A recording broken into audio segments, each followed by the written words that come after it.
In our last episode, we talked about how Paul is addressing Timothy and encouraging him as a young believer, a young man, he's probably in his 30s or so, to be someone who sets an example for the believers in the household. And he's to do that in 5 different categories. And we talked about in chapter 5, the first several verses, how Timothy is to honor God by honoring others and to treat those who are older with respect, while at the same time treating those who are younger as brothers or sisters, even sisters in purity.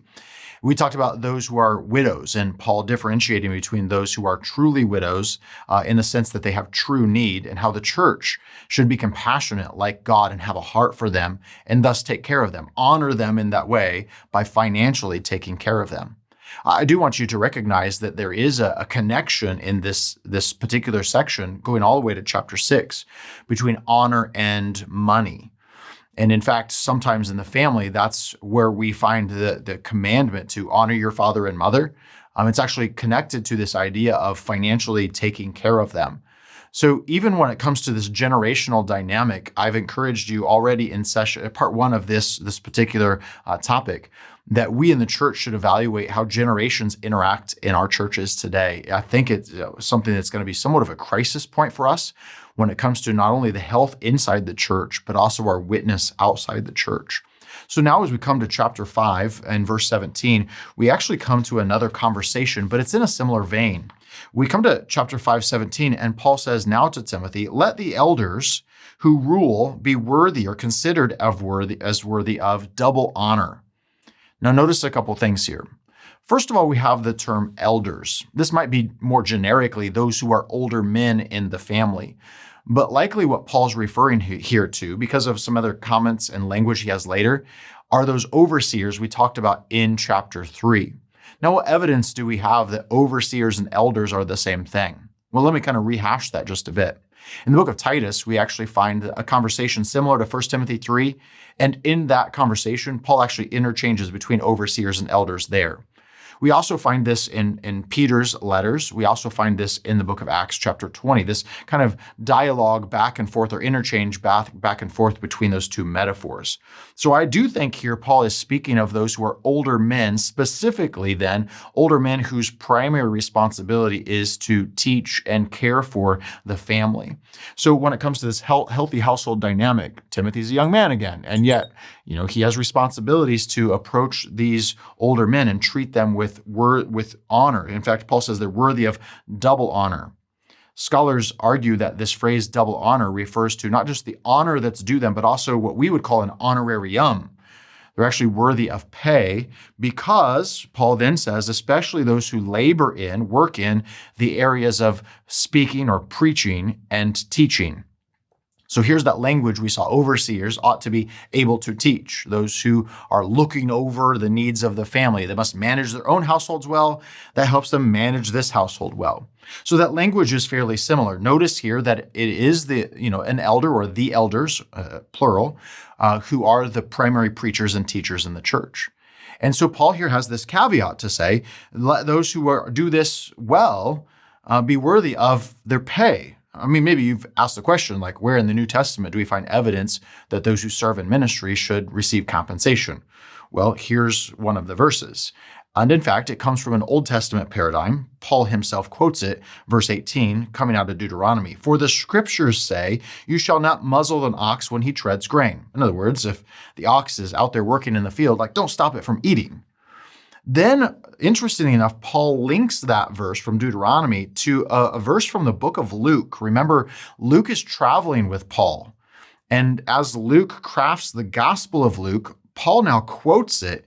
And he says this, "A laborer deserves his wages," speaking of Jesus, when it comes to Jesus talking about this very conversation. I do find it interesting, and maybe kind of as an aside for our conversation, that Paul uses the word scripture and links these two together, an Old Testament passage, as well as a passage that seems to be a direct quotation from Luke's gospel specifically because of the terminology, the language that we have here. And so Paul says, hey, this is actually a paradigm that God has always cared about. In other words, part of God's justice. Same way he cares about widows. Well, he also cares that a worker, a person who's working, is worthy of pay. And so don't take advantage of them. Instead, honor them. In fact, they're worthy of double honor. They're worthy of pay as well. Then verse 19 somewhat shifts the category of our conversation. And this really lends us to ask this question because what we have here is, again, two pictures. We're going to have the picture of those who are healthy elders, and we're going to find a contrast again of those who are likely the false teachers and kind of the impact that they're having on the church. But there's some accusations taking place. Can you imagine like the chaos inside the church as all of these things go on? I mean, of course you can. Because it's not so foreign from us, even though it takes place several thousand years ago. I mean, the reality is like we get this. So look at verse 19. Do not admit a charge, in other words, a court case, an accusation against an elder, except on the evidence of 2 or 3 witnesses. Well, kind of like the quotation out of Deuteronomy. Here again, we have an Old Testament quotation out of Deuteronomy and other places where where God cares about justice. And so we have Paul again alluding to this and saying, hey, if there's an accusation against one of the elders in the church, Timothy, don't bring that to court, or at least the court of this community, without 2 or 3 witnesses. He goes on to say, but as for those who persist in sin, they keep sinning. In other words, the accusation is true, and they're no longer above reproach, going back to chapter 3. Well, if so, then rebuke them in the presence of the entire family. Now, notice this is not the same way that we perhaps would deal with sin of someone who's maybe younger in the family. No, this is a pretty public figure in the life of the family. They have set themselves up and been set up as an example of character and Christ-likeness. That's the whole portrait of chapter 3. But because they've been placed in that position of being an example, of being someone who's an example of maturity and character in Christ, this rebuke becomes more public as well. We recognize that. James said that those of us who teach will be judged more strictly. I think it's not only by God, but also just a recognition that like in the life of the community, when we are in a position of leadership, like there's going to be a dynamic where it's going to be a public rebuke as well. And so this sin is not a one-time sin, but it's a persistent sin that is unrepentant of. And so there's a dynamic here where we now have this court case. And the court case, as we said before, is kind of this dynamic that says there's kind of the earthly court, and Paul himself is going to be an earthly court when it comes to Rome in his trial, but then there's actually a heavenly court. And the dynamic here, even the prayer we have, right? Like your will be done on earth as it is in heaven. This dynamic is actually going to be true as we recognize this here, is that we want to be praying that what happens on earth is in line with what God would want in heaven. So notice that this is true in all justice issues, whether it be civil or here we have this, church, this ecclesiastical issue. So Paul says this, rebuke them in the presence of all so that everyone else may stand in fear. Well, we need to recognize that sin is serious. And if those who are the picture of someone who is supposed to look like Jesus is persistent in sin, in other words, they're no longer following Jesus, then we need to recognize that. In fact, in chapter 1, verse 20, remember what Paul said about the false teachers? Hand them over to Satan so that they may learn, yes, not to blaspheme, but also so that the rest of the church might know they're no longer following Jesus. Don't follow them. That's a little bit of the dynamic that's happening here. I think we can link these passages together. Chapter 1, verse 20, chapter 3, as Paul talks about the elders, chapter 3, verses 1 through 7, and here in this particular passage as we have this conversation about accusations against them. But Paul then reminds us that this is to be done in accordance with the heavenly court and the heavenly will. Notice what Paul says. We do this in the presence of God and of Christ Jesus and of the elect angels. And I charge you then to keep these rules without, notice these two phrases, without prejudgment, judging them before 2 and 3 witnesses, and we know clearly what's going on, or without partiality, like judging them innocent just because we know them and are friends with them, or they have a name and reputation, and we want to protect the label, the title of our church, the brand of our church. No, we're actually supposed to be like God and be just and hold this person accountable if their sin is persistent sin. That's why Paul now backs up, kind of going back to chapter 3, Paul backs up to early in this process and says, so don't be hasty in the laying on of hands and don't take part in the sins of others, but Timothy, keep yourself pure. In other words, don't make someone an elder too early. Remember, if they're an early convert, they might be conceited and might actually fall prey and fall to a trap. Well, Paul says, hey, back up and make sure that when you're choosing those and you're positioning those as those who are examples of Christ-likeness, that you're not hasty in that decision, This, again, is part of the reason why it's so important for us to be very intentional in how we test and disciple, and then as we train even those who are going to be in these positions of leadership. When Paul says, hey, Timothy, I want you to keep yourself pure, I also think it's interesting in this dynamic, in kind of the earthly court dynamic of as we confront sin, whether that's Matthew 18 or here in 1 Timothy 5.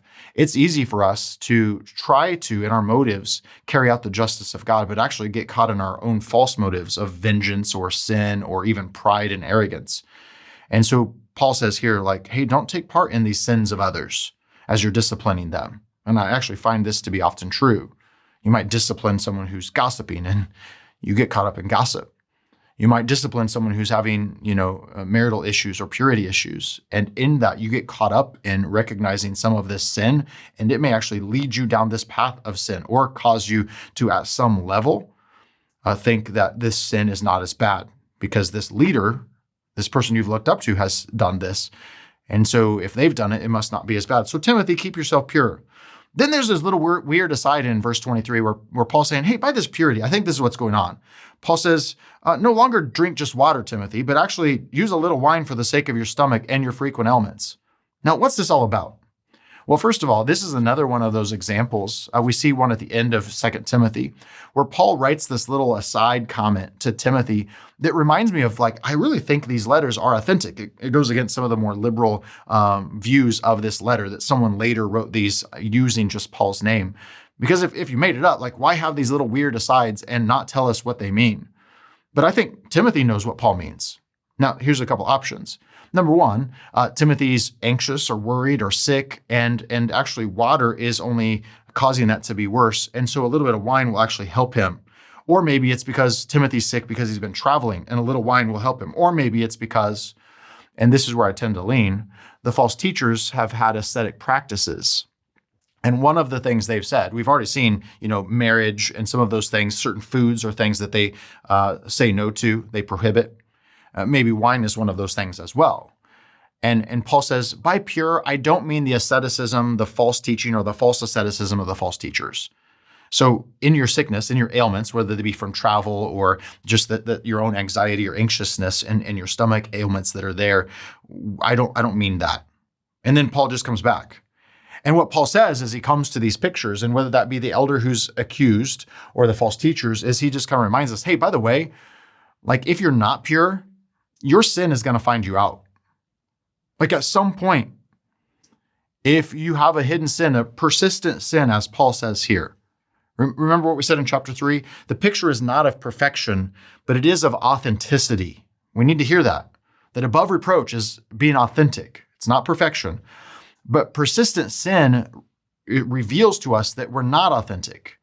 We can't say, I'm following Jesus, and then pursue something that is in contrast to following Jesus. Those two don't line up.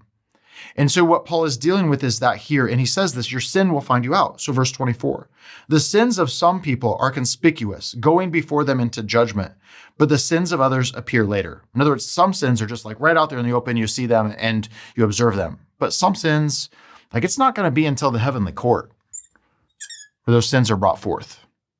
Now, I'm grateful when it comes to being a people inside the household of God who know the truth, that we are all sinful. And the wages of our sin is death, as Paul says. And yet at the same time that we have this one who has given himself as a sacrifice to pay that price for our sin, that he took that punishment that was ours.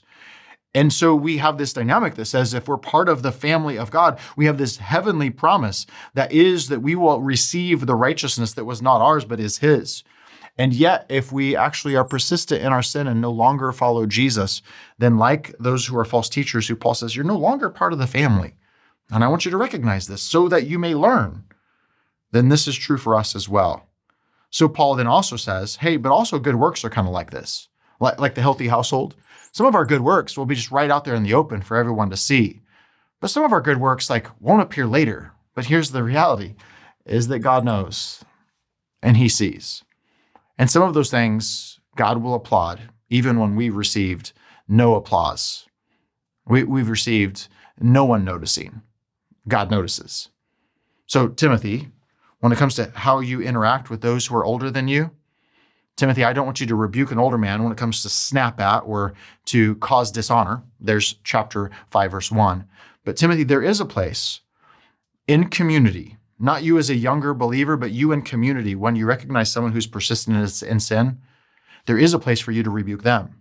And the word rebuke there is not the same word rebuke, but it is this discipline that's out of the motivation of love, out of the motivation of restoration and reconciliation, out of the motivation of protection, and once again, for the motivation of the sake of the witness of the church. Recognizing that it is God who is over all of these things, and he sees and he knows even what is truly deep down inside of our hearts. Let me close this session by saying this. I fully recognize that there are some of you who are in a church dynamic or church setting right now to where some of these become quite personal. And so these principles may be things that you need to chew on and wrestle in and begin to apply in a number of different ways. Notice that honor and love and justice, those things are all intertwined into the nature of God's character. And we want to reflect that even when there is sin inside the household of God. These are some of the things that Paul has been trying to unravel for the messy dynamics that are going on in Ephesus. Why are we then surprised that we might have some of these similar kinds of issues that we see in all of the New Testament churches? You see, the church is not perfect, but we come to the one who is, and he brings us to a place of recreation and reconciliation, and we want to look more like him. Let me put it this way. The world needs us to look more like him.